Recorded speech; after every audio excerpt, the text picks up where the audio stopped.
शुक्लाम्बरधरं विष्णुं शशिवर्णं चतुर्भुजं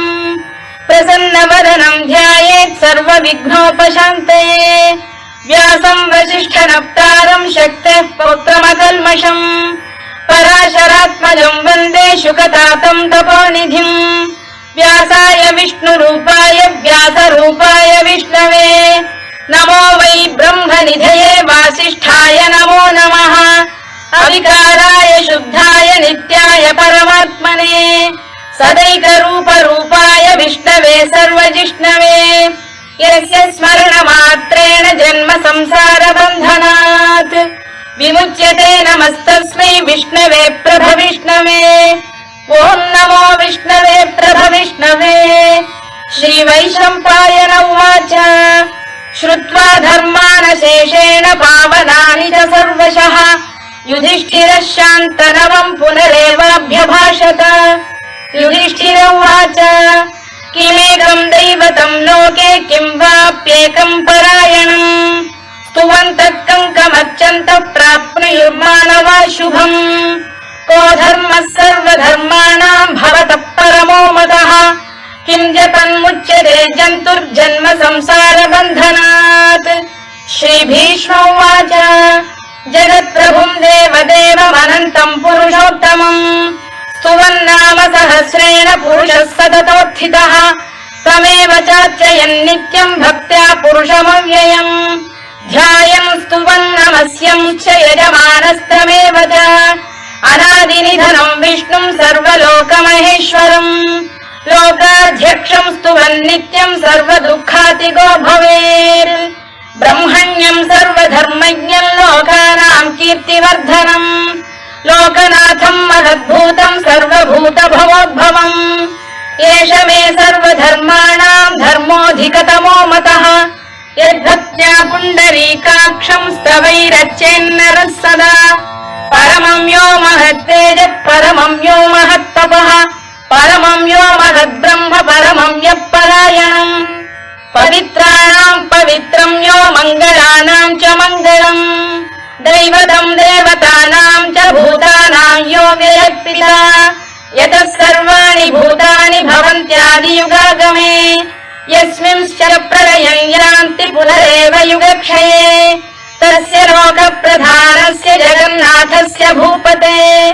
विष्णोर्नाम सहस्रं मे शृणु पापभयापहम् यानि नामानि गौणानि विख्यातानि महात्मनः ऋषिभिः परिगीतानि तानि वक्ष्यामि भूतये। ऋषिर्नाम्नां सहस्रस्य वेदव्यासो महामुनिः छन्दोऽनुष्टुप् तथा देवो भगवान् देवकीसुतः अमृतांशुद्भवो बीजं शक्तिर्देवकीनन्दनः त्रिसामाहृदयं तस्य शान्त्यर्थे विनियुज्यते विष्णुं जिष्णुं महाविष्णुं प्रभविष्णुं महेश्वरम् अनेकरूपदैत्यान्तं नमामि पुरुषोत्तमम्। अस्य श्रीविष्णोर्दिव्यसहस्रनामस्तोत्रमहामन्त्रस्य श्रीवेदव्यासो भगवान् ऋषिः अनुष्टुप्छन्दः श्रीमहाविष्णुः परमात्मा श्रीमन्नारायणो देवता अमृतांशुद्भवो भानुरिति बीजम् देवकीनन्दन श्रेष्ठेति शक्तिः उद्भवः क्षोभनो देव इति परमो मन्त्रः शङ्खबृन्नन्दकी चक्रीति कीलकम् शार्ङ्गधन्वा गदाधर इत्यस्त्रम् रथाङ्गपाणिरक्षोभ्य इति नेत्रम् त्रिसामासामधः सामेति कवचम् आनन्दम् परब्रह्मेति योनिः ऋतुः सुदर्शनकार इति दिग्बन्धः श्रीविश्वरूप इति ध्यानम् श्रीमहाविष्णुप्रीत्यर्थे सहस्रनाम जपे विनियोगः। ध्यानम् क्षीरोदन्नप्रदेशे शुचिमणिविलसत्सैकते मौक्तिकानाम् मालाक्लुप्तासनस्थस्फटिकमणिनिभैर्मौक्तिकैर्मण्डिताङ्गः शुभ्रैरभ्रैरभ्रैरुपरि विरचितैर्मुक्तपीयूषवर्षैः आनन्दीनः पुनीयादरिनरिन गदा शङ्खपाणिर्मुकुन्दः भूः पादौ यस्य नाभिर्वियदसुरनिलश्चन्द्रसूर्यौ च नेत्रे कर्णावाशा शिरोद्यौर्मुखौ मुखमपि दहनो यस्य वास्तेयमब्धिः अन्तस्थं यस्य विश्वं सुरनरखगो भोगि गन्धर्वदैत्यैः चित्रं रम्यते तं त्रिभुवन वपुषं विष्णुमीशं नमामि। ॐ नमो भगवते वासुदेवाय। शान्ताकारं भुजगशयनं पद्मनाभं सुरेशं विश्वाधारं गगनसदृशं मेघवर्णं शुभाङ्गम् लक्ष्मीकान्तं कमलनयनं योगिहृद्ध्यानगम्यं वन्दे विष्णुं भवभयहरं सर्वलोकैकनाथम्। मेघश्यामं पीतकौशेयवासं श्रीवत्साङ्कं कौस्तुभोद्भासिताङ्गम् पुण्योपेतं पुण्डरीकायताक्षं विष्णुं वन्दे सर्वलोकैकनाथम्। नमः समस्तभूतानामादिभूताय भूभृते अनेकरूपरूपाय विष्णवे प्रभविष्णवे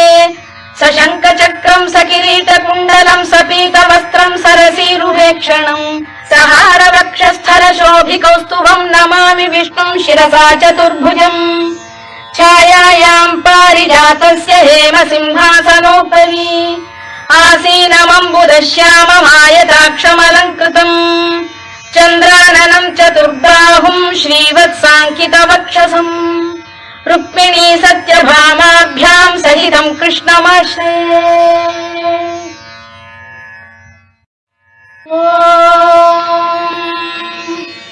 विश्वं विष्णुर्वषत्कारो भूतभव्य भवत्प्रभुः भूतभृद्भावो भूतात्मा भूतभावनः भूतात्मा परमात्मा च मुक्तानां परमागतिः अव्ययः पुरुषः साक्षी क्षेत्रज्ञोऽक्षर एव च योगो योगविदां नेता प्रधानपुरुषेश्वरः नारसिंहवपुः श्रीमान् केशवः पुरुषोत्तमः सर्वः शर्व शिवस्थाणुर्भूतादिर्निधिरव्ययः सम्भवो भावनो भर्ता प्रभवः प्रभुरीश्वरः स्वयंभूः शम्भुरादित्यः पुष्कराक्षो महास्वनः अनादिनिधनो धाता विधाता धातुरुत्तमः अप्रमेयो ऋषिकेशः पद्मनाभोऽमरप्रभुः विश्वकर्मा मनुस्पष्टा स्थविष्ठस्थविरो ध्रुवः अग्राह्यः शाश्वतः कृष्णो लोहिताक्षप्रदर्दनः प्रभूतस्त्रिककुब्धाम पवित्रं मङ्गलं परम् ईशान प्राणद प्राणो ज्येष्ठः श्रेष्ठः प्रजापतिः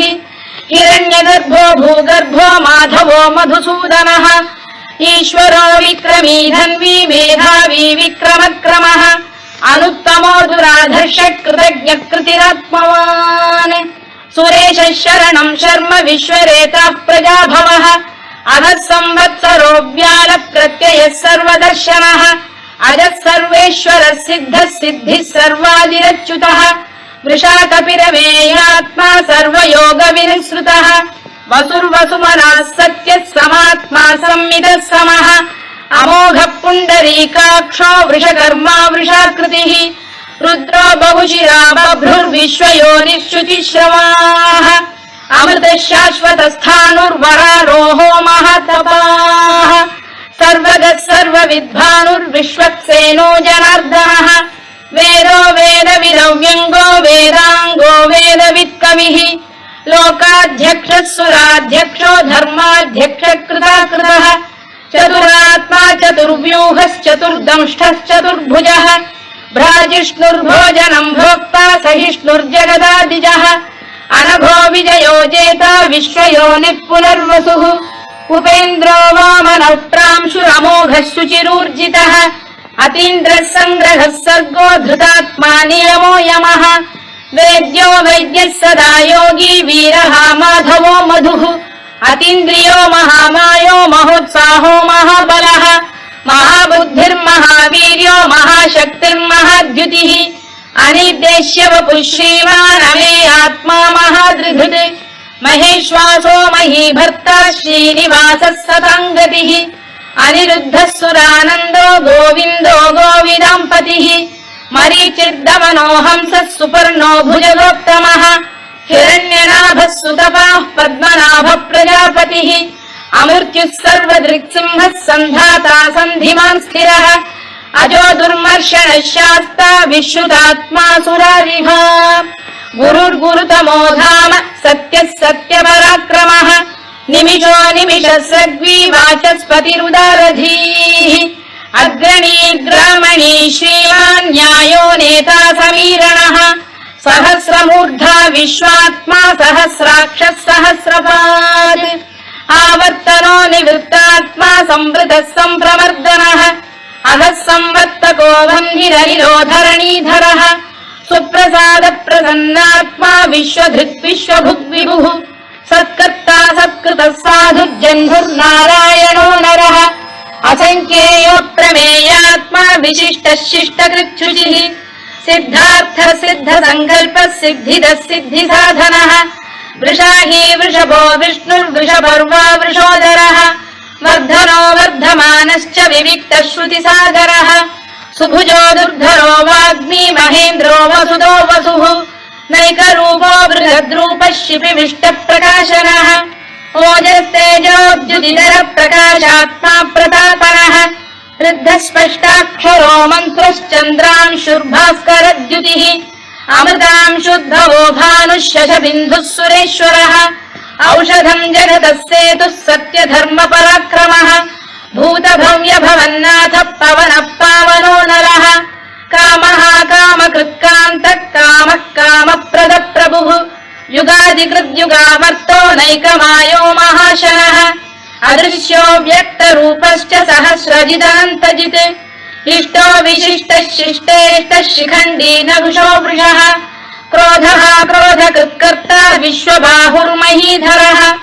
अच्युत प्रतिथ प्राण प्राणदो वासवानुजः अपां निधिरधिष्ठानमप्रमत्त प्रतिष्ठितः स्कन्द स्कन्दधरो धुर्यो वरदो वायुवाहनः वासुदेवो बृहद्भानुरादिदेवः पुरन्दरः अशोकस्तारणस्तारः शूरः शौरिर्जनेश्वरः अनुकूलः शतावर्तः पद्मी पद्मनिभेक्षणः पद्मनाभोरविन्दाक्षः पद्मगर्भः शरीरभृत् महर्धिर्वृद्धो वृद्धात्मा महाक्षो गरुडध्वजः अतुलः शरभो भीमः समयज्ञो हविर्हरिः सर्वलक्षणलक्षण्यो लक्ष्मीवान् समितिञ्जयः विक्षरो रोहितो मार्गो हेतुर्दामोदरः सः महीधरो महाभागो वेगवानमिताशनः उद्भवः क्षोभणो देवः श्रीगर्भः परमेश्वरः कारणम् कारणम् कर्ता विकर्ता गहनो गुहः व्यवसायो व्यवस्थानः संस्थानस्थानदो ध्रुवः परधिः परमस्पष्टः तुष्टः पुष्टः शुभेक्षणः रामो विरामो विरतो मार्गो नेयोनयोनयः वीरः शक्तिमताम् श्रेष्ठो धर्मो धर्मविदुत्तमः वैकुण्ठः पुरुष प्राण प्राणद प्रणव पृतुः हिरण्यगर्भः शत्रुघ्नो व्याप्तो वायुरधोक्षजः ऋतुः सुदर्शनकारः परमेष्ठी परिग्रहः उग्रः संवत्सरो दक्षो विश्रामो विश्वदक्षिणः विस्तारस्थावरस्थाणुः प्रमाणम् बीजमव्ययम् अर्थोऽनर्थो महाकोशो महाभोगो महाधनः अनिर्विण्णस्थविष्ठो भूर्धर्मयूपो महामखः नक्षत्रनेमिर्नक्षत्री क्षमः क्षामः समीहनः यज्ञयुज्यो महेज्यश्च क्रतुः सत्रम् सताम् गतिः सर्वदर्शी विमुक्तात्मा सर्वज्ञो ज्ञानमुत्तमम् सुव्रतः सुमुखः सूक्ष्मः सुघोषः सुखरः सुहृद् मनोहरोजितक्रोधो वीरबाहुर्विदारणः स्वापनः स्ववशो व्यापी नैकात्मानैककर्मकृत् वत्सरो वत्सलो वत्सी रत्नगर्भोधनेश्वरः धर्मकृद्धर्मी सरसक्षरमक्षरम् अविज्ञाता सहस्रांशुर्विधाता कृतलक्षणः गभस्तिनेमिः सत्तप्तः सिंहो भूतमहेश्वरः आदिदेवो महादेवो देवेशो देवभृद्गुरुः उत्तरो गोपतिर्गोप्ता ज्ञानगम्यः पुरातनः शरीरभूतभृद्भोक्ता कपीन्द्रो भूरि दक्षिणः सोमपोऽमृतपः सोमः पुरुजिः पुरुषत्तमः विनयो जयः सत्यसन्धो दाशार्हः सात्वताम् पतिः जीवो विनयिता साक्षी मुकुन्दो मितविक्रमः अम्भोनिधिरनन्तात्मा महोदधिशयोऽन्तकः अजो महार्घः स्वाभाव्यो जितामित्रप्रमोदनः आनन्दो नन्दनो नन्दः सत्यधर्मात्रिविक्रमः महर्षि कपिलाचार्यः कृतज्ञो मेदिनीपतिः त्रिपुरस्त्रिदशाध्यक्षो महाशृङ्गकृतान्तकृत् महावराहो गोविन्दः सुषेणः कनकाङ्गनी गुह्यो गभीरो गहनो गुप्तश्चक्रगदाधरः मेधास्वाङ्गोजितः कृष्णो दृढः सङ्कर्षणोच्युतः वरुणो वारुणो वृक्षः पुष्कराक्षो महामनाः भगवान् बलहानन्दी वनमाली हलायुधः आदित्यो ज्योतिरादित्यः सहिष्णुर्गतिसत्तमः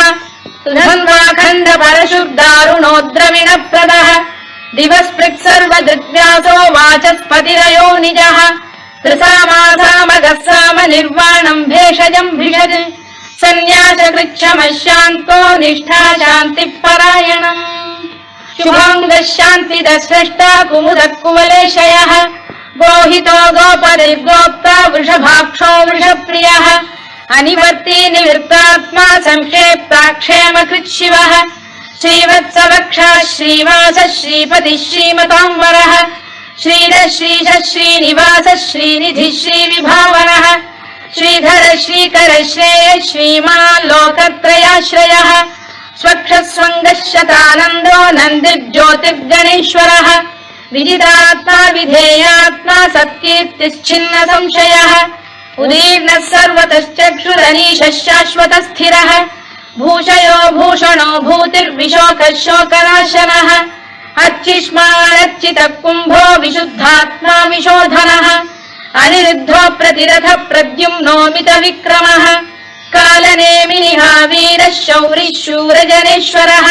त्रिलोकात्मा त्रिलोकेशः केशवः केशिः हरिः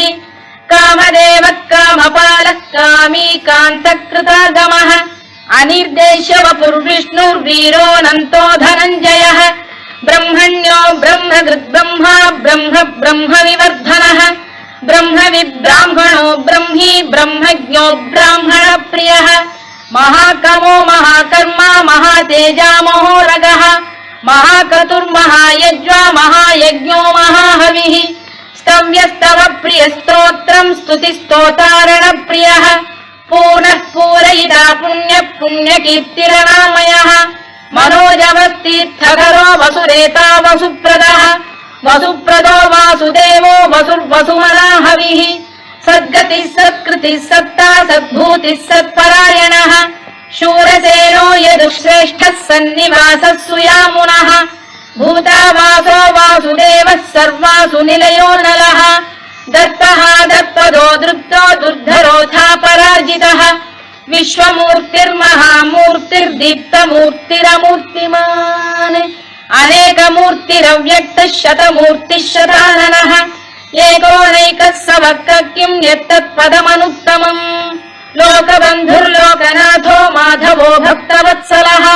सुवर्णवर्णो हेमाङ्गो वराङ्गश्चन्दनाङ्गदी वीरः विषमः शून्यो घृता क्षीरचरश्चरः अमानी मानदो मान्यो लोकस्वामी त्रिलोकधृत् सुमेधा मेधजो धन्यः सत्यमेधाधराधरः तेजो वृषोद्युतिधरः सर्वशत्रभृताम्बरः प्रग्रहो निग्रहो व्यग्रो नैकशृङ्गो गदाग्रजः चतुर्मूर्तिश्चतुर्बाहुश्चतुर्व्यूहश्चतुर्गतिः चतुरात्मा चतुर्भावश्चतुर्वेदविदेकपात् समावर्तो निवृत्तात्मा दुर्जयो दुरतिक्रमः दुर्लभो दुर्गमो दुर्गो दुरावासो दुरारिः शुभाङ्गो लोकसारङ्गः स्तुतम् तुस्तन्तु वर्धनः इन्द्रकर्मा महाकर्मा कृतकर्मा कृतागमः उद्भवः सुन्दरः सुन्दो रत्ननाभः सुलोचनः अर्को वाजसनः शृङ्गी जयन्तः सर्वविजयी सुवर्णबिन्दुरक्षोभ्यः सर्ववागीश्वरेश्वरः महाह्रदो महागर्तो महाभूतो महानिधिः कुमुदः कुन्दरः कुन्दः पर्जन्यः पावनोऽनिलः अमृताशोऽमृतवपुः सर्वज्ञः सर्वतोमुखः सुलभः सुव्रतः सिद्धः शत्रुजिच्छत्रुतापनः न्यग्रोधोदुम्बरोऽश्वत्थश्चाणूरा सप्तान्ध्रैषूदनः सहस्रार्चिः सप्तजिह्वः सप्तैधा सप्तवाहनः अमूर्तिरनघोचिन्त्यो भयकृद्भयनाशनः अणुबृहत्कृशस्थूलो गुणभृन्निर्गुणो महान् अधृतस्वभृतस्वास्य प्राग्वंशो वंशवर्धनः धारभृत्कथितो योगी योगीशः सर्वकामदः आश्रमश्रमणः क्षामः सुपर्णो वायुवाहनः धनुर्धरो धनुर्वेदो दण्डो दमयिता दमः अपराजितः सर्वसहो नियन्ता नियमो यमः सत्त्ववान् सात्विकः सत्यः सत्यधर्मपरायणः अभिप्रायप्रियार्गोरः प्रियकृत्प्रीतिवर्धनः विहाय सगजज्योतिः सुरुचिर्पुतभुग्विभुः रविर्विरोचनः सूर्यः सवितारविलोचनः अनन्तो हुतभुग्भोक्ता सुखदो नैकजोऽग्रजः अनिर्विण्णः सदामर्षी लोकाधिष्ठानमद्भुतः सनातनतमः कपिलः कपिरव्ययः स्वस्तिदः स्वस्तिकृत् स्वस्ति स्वस्ति भुक् स्वस्ति दक्षिणः आरोग्यः कुण्डली चक्री विक्रम्यूर्जितशासनः शब्दातिकः शब्दसः शिशिरः शर्वरीकरः अक्रूरपेशलो दक्षो दक्षिणः क्षमिणां वरः विद्वत्तमो वीतभयः पुण्यश्रवणकीर्तनः उत्तारणो दुष्कृतिः पुण्यो दुःस्वप्रनाशनः वीरः रक्षणः सन्तो जीवनः पर्यवस्थितः अनन्तरूपोऽनन्तश्रीर्जितमन्युर्भयापहः चतुरश्रो गभीरात्मा विदिशो व्यादिशो दिशः अनादिर्भूर्भुवो लक्ष्मी सुवीरो रुचिराङ्गदः जननो जनजन्मादिर्भीमो भीमपराक्रमः आधारनिलयो धाता पुष्पहास प्रजागरः ऊर्ध्वरः सत्पथाचार प्राणरः प्रणवप्रणः प्रमाणम् प्राणनिलय प्राणभृत्प्राणजीवनः तत्त्वम् तत्त्वविदेकात्मा जन्म मृत्युजरातिगः भूर्भुवः स्वस्तरुस्तारः सविता प्रपितामहः यज्ञो यज्ञपतिर्यज्वा यज्ञाङ्गो यज्ञवाहनः यज्ञभृद्यज्ञकृद्यज्ञी यज्ञभुग्यज्ञसाधनः यज्ञान्तकृद्यज्ञगुह्यमन्नमन्नाद एव च आत्मयोनिः स्वयं जातो वैखानः सामगायनः देवकीनन्दनः स्रष्टा क्षितीशः पापनाशनः शङ्खबृन्नन्दकी चक्री शाङ्गधन्वा गदाधरः तथाङ्गपाणिरक्षोभ्यः सर्वप्रहरणायुधः सर्वप्रहरणायुध ॐ नम इति वनमाली गरीशाङ्गी शङ्खी चक्री च नन्दकी श्रीमान्नारायणो विष्णुर्वासुदेवोऽभिरक्षतु वनमाली गरीशाङ्गी शङ्खी चक्री च नन्दकी श्रीमान्नारायणो विष्णुर्वासुदेवोऽभिरक्षतु वनमाली गरीशाङ्गी शङ्खी चक्री च नन्दकी श्रीमान्नारायणो विष्णुर्वासुदेवोऽभिरक्षतु इतीदम् कीर्तनीयस्य केशवस्य महात्मनः नाम्नाम् सहस्रम् दिव्यानामशेषेण प्रकीर्तितम् य इदम् शृणुयान् नित्यम् यश्चापि परिकीर्तयेत् नाशुभम् प्राप्नुयात् किञ्चित् सोमुत्रेह च मानवः वेदान्तको ब्राह्मणस्य क्षत्रियो विजयी भवेत् वैश्यो धनसमृद्धः स्यात् क्षुद्रः सुखमवाप्नुयात् धर्मार्थी प्राप्नुयात् धर्ममर्थार्थी चार्थमाप्नुयात् कामानवाप्नुयात् कामी प्रजार्थी चाप्नुयात् प्रजाम् भक्तिमान् यः सदोत्थाय शुचिस्तद्गतमानसः सहस्रम् वासुदेवस्य नाम्नामेतत् कीर्तयेत् यशः प्राप्नोति विपुलम् याति प्राधान्यमेव च अचलाम् श्रियमाप्नोति श्रेयः प्राप्नोत्यनुत्तमम् न भयम् क्वचिदाप्नोति वीर्यम् तेजश्च विन्दति भवत्यरोगोद्युतिमान् बलरूपगुणान्वितः रोगार्तो मुच्यते रोगात् बद्धो मुच्येत बन्धनात् भयान्मुच्येत भीतस्तु मुच्येतापन्न आपदः दुर्गाण्यतितरत्याशु पुरुषः पुरुषोत्तमम् सुवन्नाम सहस्रेण नित्यम् भक्तिसमन्वितः वासुदेवाश्रयो मर्त्यो वासुदेवपरायणः सर्वपापविशुद्धात्मा याति ब्रह्म सनातनम् न वासुदेव भक्तानामशुभ विद्यते क्वचित् जन्म मृत्युजरा व्याधि भयं नैवोपजायते इमं स्तवमधीयानः श्रद्धा भक्ति समन्वितः युज्येतात्मसुखक्षान्ति श्रीधृति स्मृति कीर्तिभिः न क्रोधो न च मात्सर्यं न लोभो न शुभामतिः भवन्ति कृतपुण्यानां भक्तानां पुरुषोत्तमे द्यौस चन्द्रार्कनक्षत्राखं दिशो भूर्महोदधिः वासुदेवस्य वीर्येण विधृतानि महात्मनः ससुरासुरगन्धर्वं स यक्षोरगराक्षसम् जगत्वशे वर्ततेदं कृष्णस्य सचराचरम् इन्द्रियाणि मनो बुद्धिः सत्त्वं तेजो बलं धृतिः वासुदेवात्मकान्याहुः क्षेत्रं क्षेत्रज्ञ एव च सर्वागमानामाचार प्रथमं परिकल्पते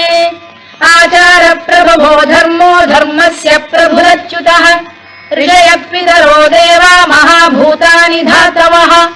जङ्गमा जङ्गमं चेदं जगन्नारायणोद्भवम् योगो ज्ञानं तथा साङ्ख्यं विद्या शिल्पादिकर्म च वेदाः शास्त्राणि विज्ञानमेतत् सर्वं जनार्दनात् एको विष्णुर्महद्भूतं पृथग्भूतान्यनेकशः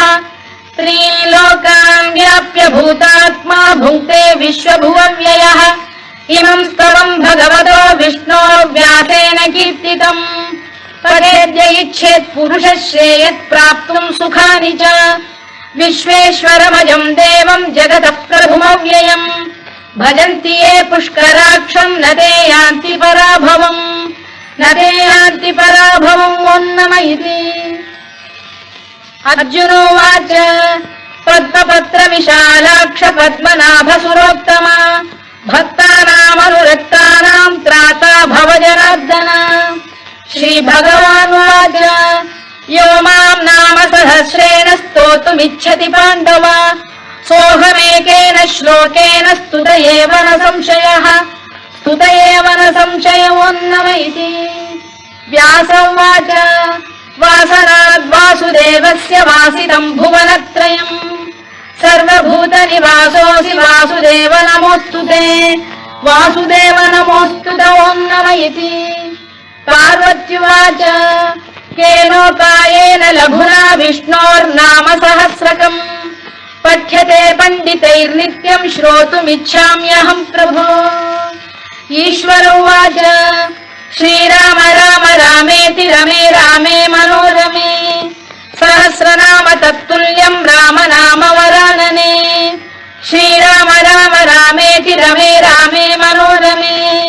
सहस्रनाम तत्तुल्यं राम नाम वरानने